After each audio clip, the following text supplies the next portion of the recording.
약속하신 그대로 이 한 해 동안 항상 지키시리로다. 누가 지켜주어요? 하나님께서 우리나라를 지켜주시고, 우리나라 국경을 지켜주시고, 우리나라 하늘을 지켜주시고, 우리나라 국민들을 지켜주시고, 아멘 하시는 여러분을 지켜주시고, 누가 지켜주어요? 하나님이 지켜주십니다. 오늘 사도행전 24장에 보시면은 사도 바울이 지금은 가이사라라고 하는 그 지역에서 재판을 받고 있습니다. 24장에 보시면은 몇 사람이 등장을 하고 있습니다. 가장 먼저 만나는 사람이 누구냐면 벨릭스라고 하는 사람. 이 사람의 직위가 뭐죠? 총독이었습니다. 그다음 두 번째로 만나는 사람이 있습니다. 누구냐면 아나니아라고 하는 사람. 이 사람의 직위는 뭐였죠? 대제사장입니다. 대답 안 하셔도 다 알고 있는 걸로 제가 이해하겠습니다. 세 번째 사람을 만날 수 있습니다. 누구냐면 더둘로라고 하는 사람. 이 사람의 직위는 뭐죠? 변호사였습니다. 대표적인 세 사람이 등장을 하는데, 이 벨릭스는 바로 정치인이죠. 그리고 직위는 총독이었습니다. 그리고 아나니아라고 하는 사람은 대제사장이었고요, 더둘로라고 하는 사람은 변호사입니다. 그러면 이 세 사람들을 가만히 지켜보면 이 사람들이 가지고 있는 공통점이 있습니다. 이 벨릭스라고 하는 사람은 원래 노예 출신입니다. 근데 노예 출신이 어떻게 한 나라의 총독의 자리까지 올라갔을까? 참 입지전적의 인물이죠. 근데 이제 이 사람이 노예가 되고 종이 됐는데, 누구 노예가 됐느냐, 이것도 참 중요하더라고요. 노예는 노예지만 주인 잘 만나면 인생이 뒤집어지는 거예요. 우리는 누구 종이냐면 예수님의 종이에요. 우리는 성령님의 종이에요. 주인 잘 만난 겁니다. 아멘 하시는 대로 될 줄로 믿습니다. 그러니까 벨릭스라는 사람이 노예는 노예인데, 여러분 로마의 역사 속에서 그라우디오라고 하는 유명한 황제가 있습니다. 그 황제 시절에 무슨 일이 있었는가? 로마에 살고 있었던 모든 기독교인들을 추방을 시킵니다. 그 유명한 사건을 명령을 내린 사람이 그라우디오라고 하는 황제인데, 그 황제의 어머니 이름이 안토니아입니다. 그 안토니아 어머니의 노예로, 종으로 있었던 사람이 벨릭스입니다. 그러니까 가장 중요한 로마 핵심 부의 권력의 주변에 있었다, 그 말이에요. 그리고 이 사람은 어떤 정치적인 흐름과 정치 권력에 아주 민감한 그런 정치적인 센스를 가지고 있었어요. 그래서 이제 엄청난 돈을, 뒷거래를 통해서 그 돈을 줌으로 인해서 그의 신분을 세탁합니다. 그래서 노예의 신분에서 그의 신분이 바뀌어지고요. 그러고 나서 황제 그라우디오를 통해서 유대 나라고 하는 나라의 총독의 자리까지 올라갑니다. 그러면 이 벨릭스라는 사람의 머릿속에는 뭐가 가장 중요한 것으로, 가치로 자리매김을 했을까? 돈입니다. 세상에 돈이면 되는구나. 돈이면 노예 신분도 신분 세탁을 할 수 있구나. 돈이면 권력의 자리도 내가 차지할 수 있구나. 심지어 26절에 보시면은요, 재판을 하면서도 이 벨릭스라고 하는 이 총독의 머릿속에 뭐가 꽉 차 있느냐면 26절에 보시면은 같이 한번 읽어보실까요? 동시에 또 바울에게서 돈을 받을까 바라는 거로 더 자주 불러 같이 이야기하더라. 지금 벨릭스라는 사람의 머릿속에는 뭐만 있어요? 돈밖에 없는 거예요. 여기 아나니아라는 대제사장이 등장을 하는데, 이 사람은 구약에서 우리가 만나는 대제사장과 전혀 다릅니다. 로마가 다른 나라를 점령한 다음에 그 로마 제국 시대에 통치 철학이 아주 독특했습니다. 그 나라를 로마 시스템으로 완전히 통합한 게 아닙니다. 그 나라 나름대로 어느 종교를 가지든 상관하지 않았습니다. 그 나라가 가지고 있는 어떤 전통이나 문화적 배경에 대해서는 타치하지 않았습니다. 다만 하나, 로마 제국이 관심을 가졌던 것은 딱 두 가지예요. 첫째, 로마 정부에 대해서 대항하지 말아라. 두 번째, 세금 많이 바쳐라. 그 외에는 자율권을 줬어요. 그래서 이제 탄생이 된 것이 바로 유대 사회에서는 대제사장입니다. 그래서 이 사람은 바로 로마 정부와의 결탁 속에서 많은 뇌물을 바치고 나서 로마 정부로부터 대제사장이라고 하는 직책을 얻어낸 거예요. 그러면 이 대제사장 아나니아 머릿속에, 자 보실까요? 성직자입니다. 이름은 대제사장입니다. 근데 아나니아의 머릿속에 뭐가 지금 가장 머릿속에 많이 차지하고 있을까요? 이 사람 역시 돈입니다. 돈을 주니까 내가 유대 사회 전체에 그 당시에 이 대제사장은 행정 수반입니다. 그 정도로 높은 자리를 돈이 동원되니까 얻어낼 수 있구나. 세 번째로 만나는 사람이 누군가? 더둘로입니다. 변호사죠. 이 더둘로라는 사람은 이중 언어를 할 수 있는 능력자입니다. 헬라어도 할 수가 있었고 유대 사람들에서는 언어도 유창하게 할 수 있는 이중 언어권자, 쉽지 않는 사람이죠. 그만큼 실력 있는 사람이죠. 또 하나 이 더둘로라는 사람의 별명이 있습니다. 뭐냐면 황금입, 골든 마우스. 세상에 얼마나 말을 잘하면, 여러분 주변에 그런 사람이 있잖아요. 그 사람하고 대화를 하면 나도 모르게 입을 딱 벌리고 넋을 잃고 그 사람이 말을 듣는 입담이 참 좋은 사람, 그런 사람이 있잖아요. 이 더둘로가 그런 사람이에요. 그런데 이 더둘로는 사람은 무엇에 대해서 움직이는 사람인가? 이 더둘로, 여러분 변호사 지금이나 그때나 50호 100호잖아요. 이 더둘로는 사람이 그의 모든 것을 결정짓는 가장 중요한 그의 결정의 가장 중요한 핵심 가치는 뭘까요? 돈입니다. 수입률을 많이 주면 그쪽으로 가는 거예요. 그러면 이 세 부류의 사람들, 여기에 정치인이 있습니다. 여기 종교인이 나옵니다. 그리고 법조인이 나옵니다. 이 세 부류의 사람들을 서로 연결시키는 가장 중요한 연결의 통로가 과연 무엇일까? 이 세 구조를 같이 엮어가는, 그것을 가리켜서 메커니즘이라고 합니다. 이 메커니즘, 이것을 돌리고 있는 가장 중요한 그들의 가치는 뭐예요? 돈입니다. 그런데 그런 구조 속에서 돌아가는 이 시스템 속에서 딱 한 사람이 여기 가운데 서 있습니다. 누구냐면 바울입니다. 여러분, 이 바울을 움직이는 그 속의 메커니즘은 무엇일까? 바울을 바울되게 하는 바울의 삶의 가장 중요한 목적과 그의 핵심 가치는 뭘까? 뭘 것 같아요? 복음이었습니다. 예수였습니다. 이게 지금 두 가치가 서로 충돌하고 있는 거예요. 돈을 중심으로 해서 돌아가는 이 세상의 메커니즘의 한 복판 속에 돈도 중요하지만, 돈도 필요하지만, 그러나 나에게 있어서는 복음이다, 나에게 있어서는 예수다, 믿음의 가치를 가지고 살아가는 한 인물, 바울입니다. 지금 이 더둘로라고 하는 사람이 이 아나니아에 고용이 돼서 이 바울이라고 하는 사람을 지금 고소하고 있습니다. 지금으로 말하면 검사죠. 그리고 이게 벨릭스라고 하는 사람은 재판장입니다. 그래서 이 세 사람이 똘똘 뭉쳐서 이 바울을 지금 죽이려고 합니다. 그래서 이 더둘로라고 하는 이 검사가 세 가지의 것을 가지고 기소를 해요. 우리가 법정에다가 죄에 대한 죄목을 가지고 정식으로 재판을 신청하면서 우리 하는 것을 기소한다 그러잖아요. 공소를 제기한다, 그렇게 표현하잖아요. 그러니까 세 가지의 죄목을 걸어서 지금 검사 역할을 하는 변호사 더둘로가 바울을 지금 걸고 넘어지고 있습니다. 저처럼 이 바울이라는 사람은 전 세계에 흩어져 있는 유대인들을 소욕해 하는 자다. 소요라고 하는 말은 라이오, 데모를 일으키는 사람이라고 말해요. 그러니까 데모를 일으키도록 선동하는 선동꾼이다. 첫 번째 기소 내용입니다. 두 번째는 우리가 보기에 이단으로 생각되어지는 나사렛 그 이단의 우두머리다. 이게 두 번째 기소의 내용입니다. 세 번째는 이 바울이라는 사람이 성전에 와서 성전을 더럽혔다, 다시 말해서 성전을 모독했다.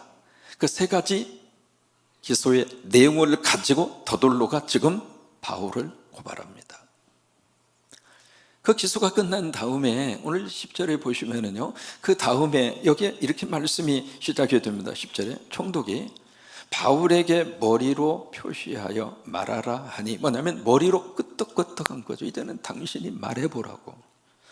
지금 저 친구가 지금 아나니아하고 여러 장로들과 함께 와서 당신은 그 죄목수로 지금 기소를 하고 있는데, 당신 피고인 바울, 당신 할 말 있으면 말해봐. 그러면서 고개를 끄떡끄떡한 거예요. 그 다음부터 바울이 그에게 이제 대답을 합니다. 당신이 여러 해 전부터 이 민족의 재판장 된 것을 내가 알고. 그러니까 이 벨릭스라고 하는 사람은 재판장이에요. 근데 이 재판장이 무슨 어떤 그 경위를 확인하기 위한 청문회가 아닙니다. 이 재판장은 이 현장은 죽느냐 사느냐예요. 그에 대한 결정권을 누가 가지고 있는가? 벨릭스가 가지고 있어요. 재판장이에요. 그러면서 10절 말씀에 바울이 그렇게 이야기합니다. 내가 알고 내 사건에 대하여 기꺼이 뭐하여요? 변명하나이다. 바로 이 재판장에서 이루어지고 있는 이 사건, 나에 대해서 이 세 가지 기소로 나를 지금 기소하고 있는데, 기소된 이 사건에 대해서 내가 변명하겠습니다. 여러분, 일반적인 변명의 뜻은 자신이 잘못을 했거나 자신이 실수한 게 아주 분명해요. 그런데 자신의 잘못과 실수에 대해서 인정을 안 해요.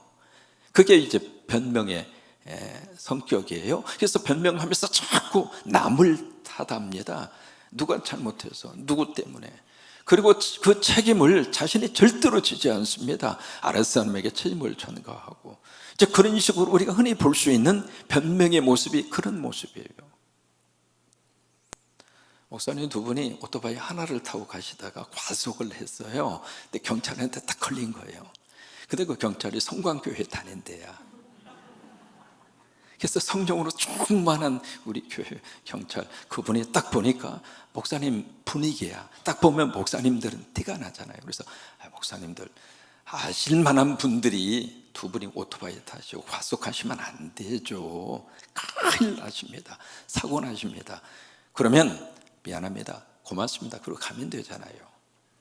근데 그 중에 한 목사님이 불쑥 변명합니다. 저희요 절대로 사고 안 납니다.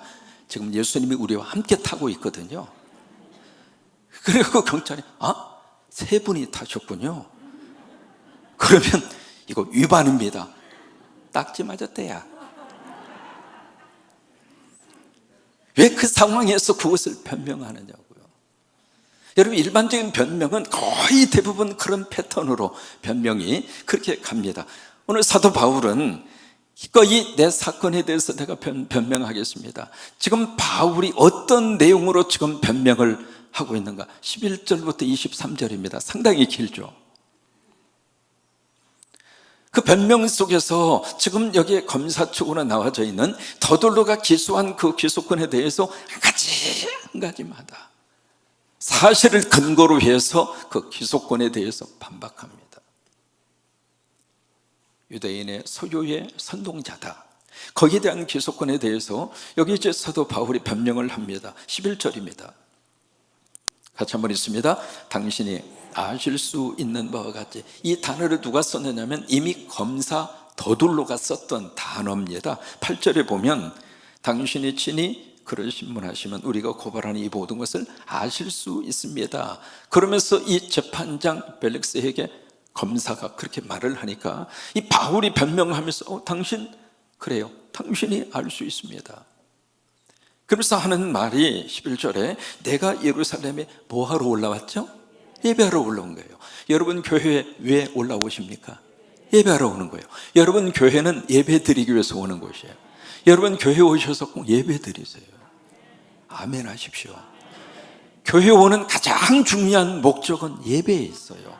다른 데다가 관심을 뺏기지 마시고 다른 곳에다가 정신 팔리지 마시고. 우리 가브리엘 오늘 무엇을 위해서 찬양했죠? 여러분 예배 드리신 거예요. gloria 무엇을 위해서 연주를 했죠? 예배 드리신 거예요. 여러분 예배 드리기 위해서 교회에 오는 거예요. 가끔 그런 분들이 있습니다. 내가 교회 가서 열심히 일하겠다고. 일이 목적이 아닙니다. 일하기 위해서 오는 곳이 아닙니다. 예배 드리기 위해서 오는 거예요. 또 하나, 예배를 통해서 우리가 뭘 받아야 하는가? 은혜 받아야 돼. 어떤 일이 있어도 예배 드리면서 은혜 받으세요. 따라서 하십니다. 예배 드리면서, 크게 하십니다. 예배 드리면서 열받지 말고 은혜 받자. 열받지 마세요. 그러니까 예배 드리면서 오직 주님에게 집중하셔서 그 주님이 나에게 주시는 은혜가 무엇인가, 찬양을 통해서 은혜 받고, 연주를 통해서 은혜 받고, 장로님 기도를 통해서 은혜 받고, 앞에 앉아있는 분을 통해서 은혜 받고, 오늘 헤어스타일이 얼마나 멋있느냐, 헤어스타일에 관심 갖지 마시고 오직 주님에게 집중하셔서, 여러분 예배 드릴 때마다, 여러분 아버지 집에 예배하러 오는 영혼마다 하나님이 은혜 주십니다. 하나님이 은혜 주십니다. 하나님이 은혜를 주십니다. 은혜 먹는 시간이에요. 내가 예루살렘에 왜 갔느냐? 예배 드리기 위해서 갔다. 근데 예루살렘에 도착한 지가 딱 열 이틀이다. 근데 그 이틀 딱 12일밖에 되지 않는 내가 그 다음 절에 그렇게 12절에서 그렇게 설명합니다. 내가 성전에서 내가 누구와 변론했느냐? 내가 성전을 더럽혔고 성전에서 무슨 소요 사태를 일으켰다고 나를 기소했는데, 내가 무슨 성전에서 다른 사람하고 무슨 토론하고 말싸움이 일어나고, 나 그런 적이 없다. 아니, 그럴 시간도 없었다. 그 다음에 12절에 회당이나 또는 시중에서, 시나고그라고 하는 회당이 있거든요. 유대인들이 모여있는 그런 집합소인데, 그 회당이나 아니면 다른 마켓플레이스, 어떤 시중에서 그 가운데에서 내가 많은 무리들을 내가 소동했느냐? 그러면서 13절 말씀에 이제 나를 고발하는 이 모든 일에 대해서, 다시 말해서 이 더돌로가 지금 나를 세 가지 죄목을 엮어서 나를 기소했는데, 이 기소권에 대해서 그들이 능히 당신 앞에 내세울 것이 없나이다. 다시 말해, 증거가 뭐냐 이 말이에요. 증거 내놔라. 지금 바울의 입장으로서는 자신을 지금 고소하고 있는 그 기소권에 대해서 조목조목 바울이 물러서지 않고 변명합니다. 그리고 14절에 보시면 세 번째 기소권이 있습니다. 그것이 바로 뭐냐면 두 번째죠. 나사렛 이단의 우두머리다. 그 기소권에 대해서 14절에 자신의 변명을 14절에서 쭉 23절까지 쭉 하고 있습니다. 그러나 이것을 당시에 고백하겠습니다. 나는 그들이 이단이라고 하는 도를 따라, 그 다음에 조상의 하나님을 내가 믿고, 그 다음에 율법과 선지자들의 길에 기울였던 것을 다 나도 믿는다. 이게 무슨 내용이냐면, 고소를 하고 있는 이 사람이나 이 사람들이나 나도 똑같이 하나님 믿고 나도 성경 믿는다. 또 하나, 이 사람들이 지금 뭔가를 기대하고 바라는 하나님에 대한 소망, 그것이 바로 뭐냐면 메시아입니다. 이들이 메시아를 기다리는데 나도 메시아 기다리는 사람이었다. 또 하나, 부활에 대한 문제를 여기서 꺼냅니다. 왜냐하면 그 앞에 사내들은 공의에서 부활 때문에 이 사내들은 공의원이 두 쪽으로 쫙 갈라져서 대판 싸웠잖아요. 그런 일이 바로 앞서서 있었잖아요. 바로 그 문제를 다시 한번 여기서 꺼내요. 딱 꺼내면서 하는 말이 16절에 이것으로 말미암아 나도 하나님과 사람에 대해서 항상 양심에 꺼리낌이 없기를 어떻게 해요? 나도 힘쓴다.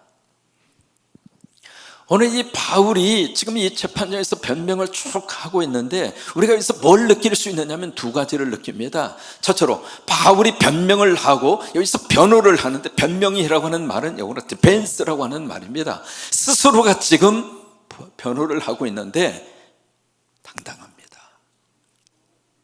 주눅들지 않았습니다. 여러분, 이 자리가 어떤 자리라고? 베르스의 손 까딱이면 바울은 끝나는 겁니다. 그리고 이 세 부류의 사람들은 돈으로 엮여진 사람들입니다. 이 분위기 속에서 감히 이 자리가 어떤 자리라고. 근데 이 속에서 바울은 당당합니다.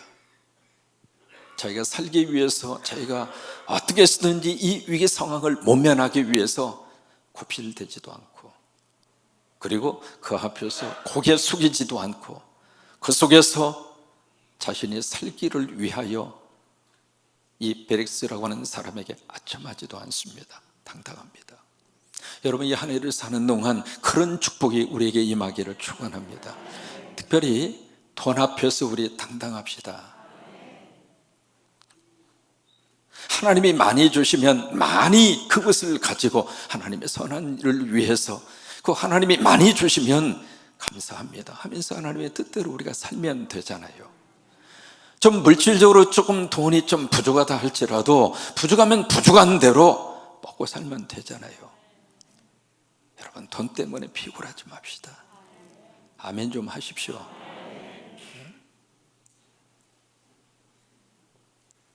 이 바울은 이 분위기 속에서 절대로 기가 죽지 않았습니다. 아주 당당합니다. 왜 그랬을까? 이 순간 바울을 붙들고 있는 것은 무엇인가? 사도행전 23장 11절입니다. 한 장만 앞으로 넘기시면은 바울을, 이 순간에 바울을 꽉 붙들고 있는 뭔가가 있습니다. 23장 11절 말씀 같이 고백합니다. 그날 밤에 주께서 바울 곁에 서서 이르시되 담대하라. 내가 예루살렘에서 나의 일을 증언한 것 같이 로마에서도 증언하여야 하리라 하시니라. 바울이 이 말씀을 받았습니다. 바울아, 담대해. 왜? 너 로마에 가서 나를 증언할 때까지 너 안 죽어. 이 말씀을 받은 거예요. 여러분, 말씀을 받으면은요, 세상 앞에 절대로 비굴하게 살지 않습니다. 왜? 하나님이 말씀해 주셨거든요. 그 말씀이 말씀대로 이루어진다는 것을 믿거든요. 여러분, 이 말씀이 말씀되게 하시는 믿음의 역사를 가지고 이 한 해를 승리하십시오.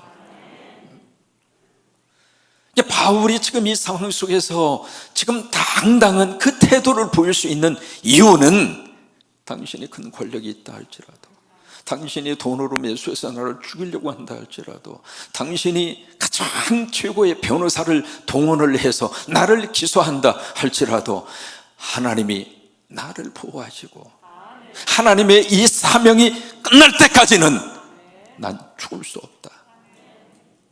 그게 있는 거예요. 바로 그 바울의 변명의 태도가 벨릭스의 마음을 확 바꿔버립니다.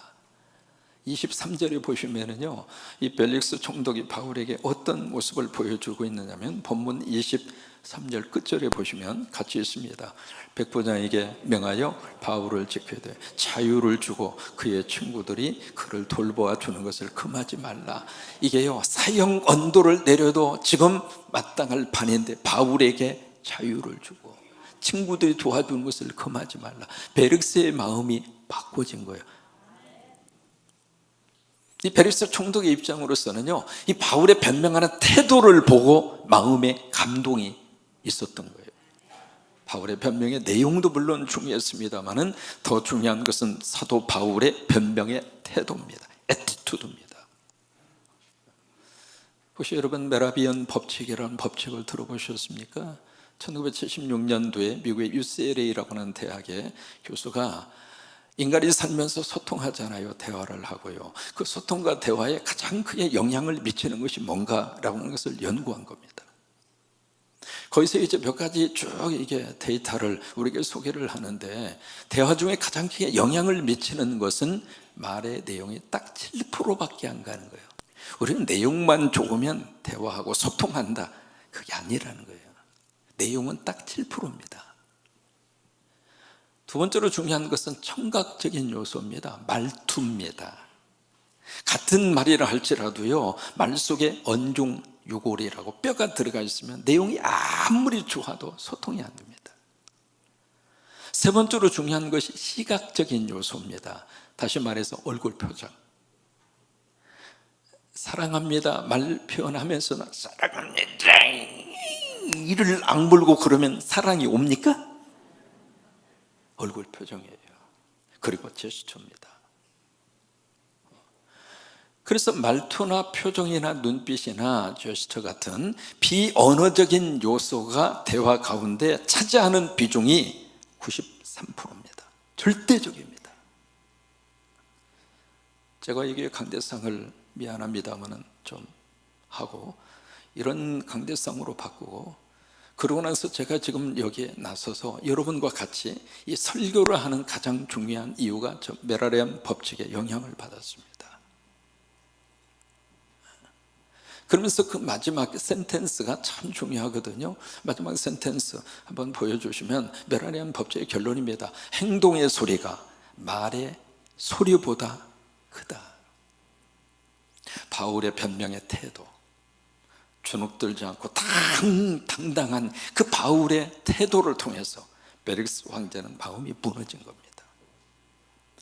두 번째로 바울의 변명을 하는데 자신을 위해서 변명하지 않아요. 누구를 위해서 변명하는가? 예수를 위해서 변명합니다. 자신이 믿고 있는 복음을 변명합니다. 그 예수와 복음에 대한 그 내용이 무엇으로 드러났냐면 도라고 하는 단어로 드러납니다. 그래서 오늘 본문 말씀에 여기 도라고 하는 단어가 3번 나오거든요. 14절에 보시면 그러나 이것을 당신께 고백하리이다. 나는 그들이 이단이라고 하는 뭘 따라서? 도를. 여기 따라라고 하는 말은 팔로워입니다. 팔로워. 내가 그 도를 따르는 자다 그 말이에요. 근데 이 단어가 여기서 한 번으로 끝나지 않고 그 다음에 22절에 보시면 이 벨릭스가 이 무엇에 대해서? 도에 대해서. 그 다음에 24절로 와서 보시면 수일 후에 벨릭스가 그의 아내 유대 여자 두루실라와 함께 와서 바울을 불러 그리스도 예수 믿는 뭘 들어요? 도를 들어요. 바울은 지금 뭘 변명하고 있는가? 자신을 디펜스하고 있는 게 아닙니다. 내가 믿고 있는 예수 그리스도, 내가 믿고 있는 도, 그것을 변명하고 있는. 이 도라고 하는 말을 영어로 어떻게 썼는가? 더 웨이라고 하는 말을 썼어요. 더 웨이. 우리가 더 웨이 하면 기억나는 말씀이 요한복음 14장 6절입니다. 나는 길이요, 나는 진리요, 나는 생명이다. 그때 3가지 단어를 쓸 때 그 단어 앞에 영어로 보시면 전부 다 더라고 하는 정관사가 붙어 있어요. I am the way, I am the truth, I am the life. 정관사가 붙어 있어요. 그게 예수 그리스도입니다. 나로 말미암지 않고는 아버지께로 올 자가 없느니라. 왜 우리가 예수를 믿어야 하는가? 왜 우리가 예수만 믿어야 하는가? 예수님으로 말미암지 않고서는 천국 못 갑니다. 지금 바울은 이 변명을 하는데 그 변명의 가장 중요한 내용은 자신이 아닙니다. 복음이었습니다. 그 도, 나는 길이요 진리요 생명이신 예수 그리스도가 우리의 구주가 되시고 그 예수님이 내 인생의 서포터자가 되시고 그 예수님이 내 인생의 후견자이십니다. 19세기에 나왔던 프랑스의 유명한 소설 빅토르 위고의 레미제라블이라고 하는 소설 기억하실 겁니다. 그 레미제라블이라고 하는 그 불어는 영어로 말하면 The Miserable이라고 하는 뜻입니다. 가장 비참하다 그 말이에요. 거기에 이제 주인공으로 등장한 사람이 장발장이잖아요. 그리고 소녀의 이름이 코발트입니다. 코제트라고 하는 소녀. 이 코제트라고 하는 소녀가 고아입니다. 아무도 없어요. 그래서 이제 혼자 삶을 꾸려가는데 먹는 것도 그러고 자는 것도 그러고 생활 자체가 늘 불안해요. 근데 그런 삶을 살고 있는 이 코제트의 곁에 누가 등장을 하는가? 짱발장이 짱 하고 등장한 거예요. 짱발장이 등장을 해서 이 코제트에 뭐가 되느냐면 후견인이 되어줍니다. 내가 내 인생의 후견인이 되어줄 것이다. 이제는 너 혼자 사는 것이 아니다. 네가 가는 곳에 내가 가고 네가 필요로 하는 곳을 내가 채워줄 것이며 뭐 그런 후견인이에요. 후견인으로 장발장이 딱 나서면서 이 코제트에게 딱 한마디 합니다. 내가 너 사랑해. 근데 그 말을 딱 듣고 나서 코제트의 얼굴이 확 바뀌어집니다. 이 시간에 여러분 얼굴 바꾸세요. 주님이 말씀하십니다. 내가 너를 사랑한다. 인상 쓴 얼굴에서 확. 그때부터 이 코제트가요 그 불우했던 자신의 환경을 뛰어넘어서 얼마나 그가 신바람 나게 콧노래를 부르면서 나에게는 후견인이 생겼다. 예수 그리스도가 이 땅에 살면서도 우리의 후견인이고 천국 갈 때도 우리의 후견인이고 주님의 선한 능력으로 우리를 보살펴 주셔서 주님의 거룩한 영으로 우리를 붙들어 주셔서 이 한 해를 사는 동안 성령의 충만한 은혜가 부어지기를 바라고, 하나님의 거룩한 영으로 여러분 모두를 축복하셔서, 내 능력이 아닙니다, 주님의 선하신 능력입니다, 그 능력으로 이 한 해를 승리로 살아가시기를 주의 이름으로 축원합니다.